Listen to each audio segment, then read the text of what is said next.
صرف 121 بار یہ آیت سلام قولم من رب الرحیم پڑھنے سے کیا ہوتا ہے؟ بسم اللہ الرحمن الرحیم۔ السلام علیکم ورحمۃ اللہ وبرکاتہ۔ معزز سامعین کرام، آج جو ہم آپ کے سامنے ایک عمدہ، مجرب اور نایاب وظیفہ لے کر حاضر ہوئے ہیں، یہ تمام پریشانیوں کا حل ہے۔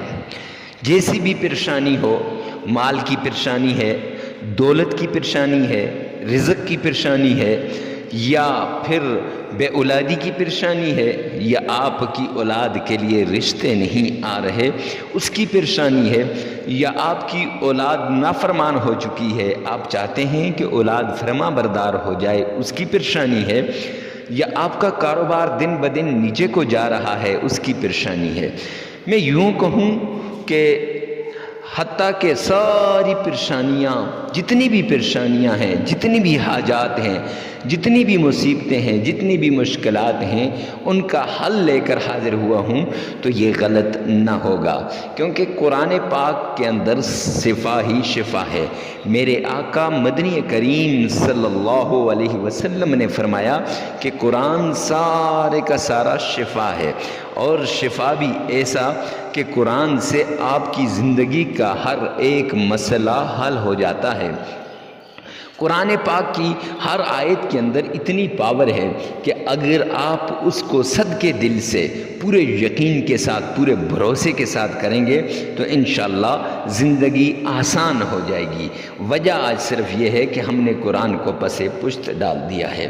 تو معزز سامعین کرام، یہ ایک آیت کا وظیفہ ہے، اور آیت بھی قرآن پاک کے دل سورہ یاسین کی آیت ہے۔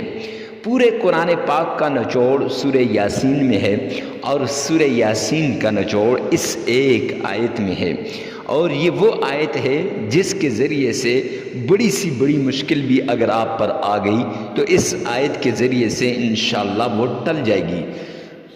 اگر آپ مقروض ہیں، اگر آپ کسی بھی پریشانی کے اندر مبتلا ہیں اور اس آیت کا ورد کرتے ہیں تو یقین کے ساتھ میں کہتا ہوں، پورے کامل بھروسے کے ساتھ کہتا ہوں کہ انشاءاللہ اس آیت کے ذریعے سے وہ ساری مشکلات دور ہو جائیں گی۔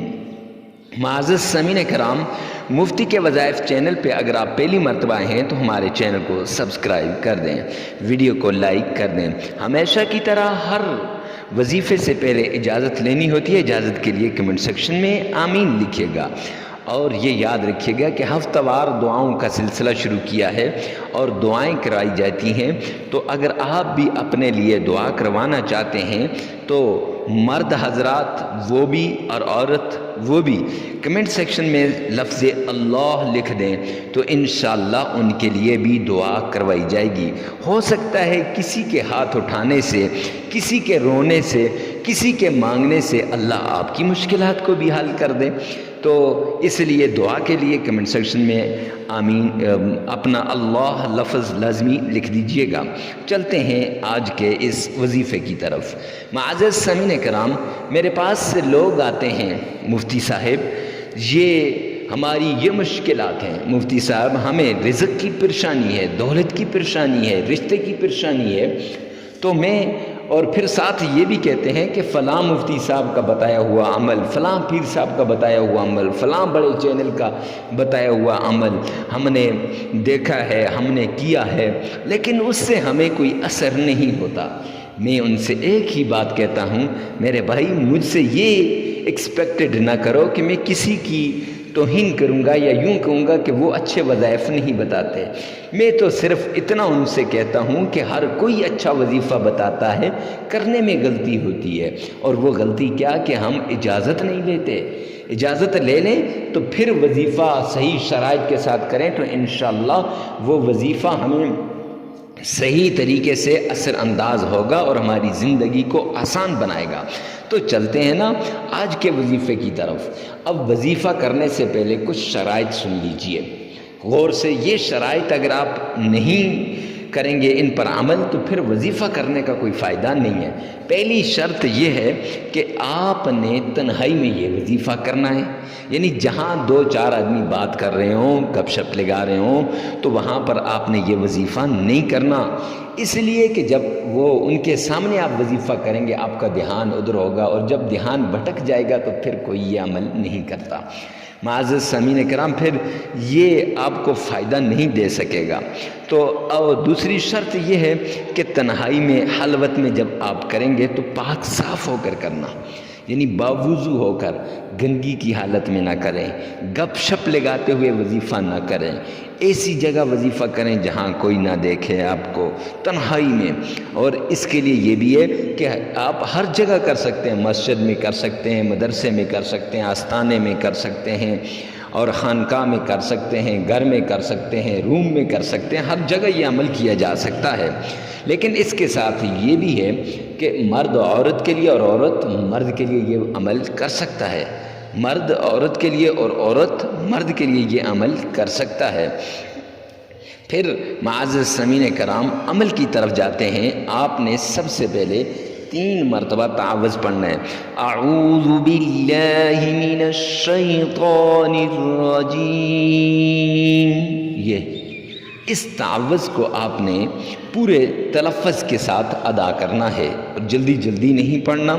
اگر آپ کا تلفظ صحیح نہیں تو 1 مرتبہ اپنی زبان سے ادا کریں، 3 مرتبہ اسی ویڈیو میں سے آپ نے سن لینا ہے۔ لیکن یاد رکھیے گا کہ آپ نے اپنی زبان سے 1 مرتبہ لازمی پڑھنا ہے۔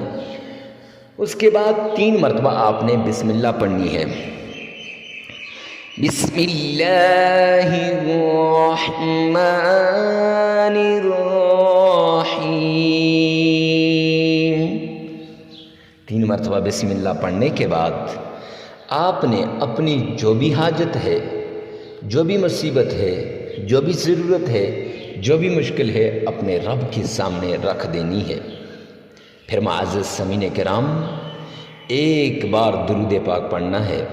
اللہم صلی علی محمد وعلی آل محمد، پورا درود پاک پڑھ لیں تب بھی بہتر، نہیں تو یہ پڑھ لیں۔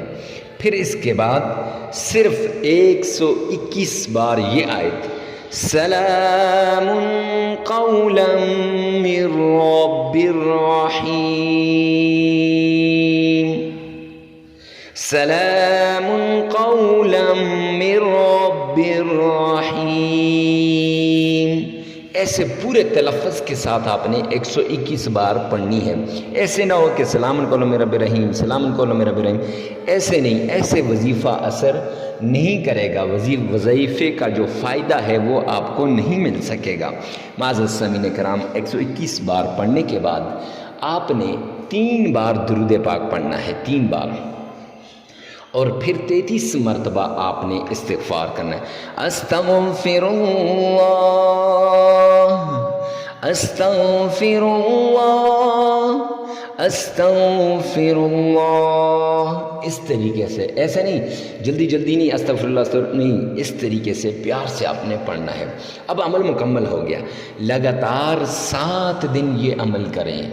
یاد رکھیے گا کہ عمل کرنے کے لیے آپ نے ایک وقت چن لینا ہے، فجر کے بعد کرتے ہیں تو فجر کے بعد، عشاء کے بعد کرتے ہیں عشاء کے بعد، کوئی بھی وقت جو آپ کو آسان لگے، پھر اس کے بعد یہ عمل شروع کر لیجئے گا۔ 7 دن لگاتار یہ عمل کریں، اور عمل کرنے سے پہلے آپ نے کچھ نہ کچھ اللہ کے نام پہ صدقہ کر دینا ہے، کچھ نہ کچھ پیسے بھی دے دینے ہیں، کچھ چیزیں بھی دے دینی ہیں، اور پھر یعنی چاول وغیرہ چھت پہ ڈال دیے، پرندے کھا لیں۔ تو معزز سامعین کرام، صدقہ جاریہ سمجھ کر یہ ویڈیو شیئر کرنا نہ بھولیے۔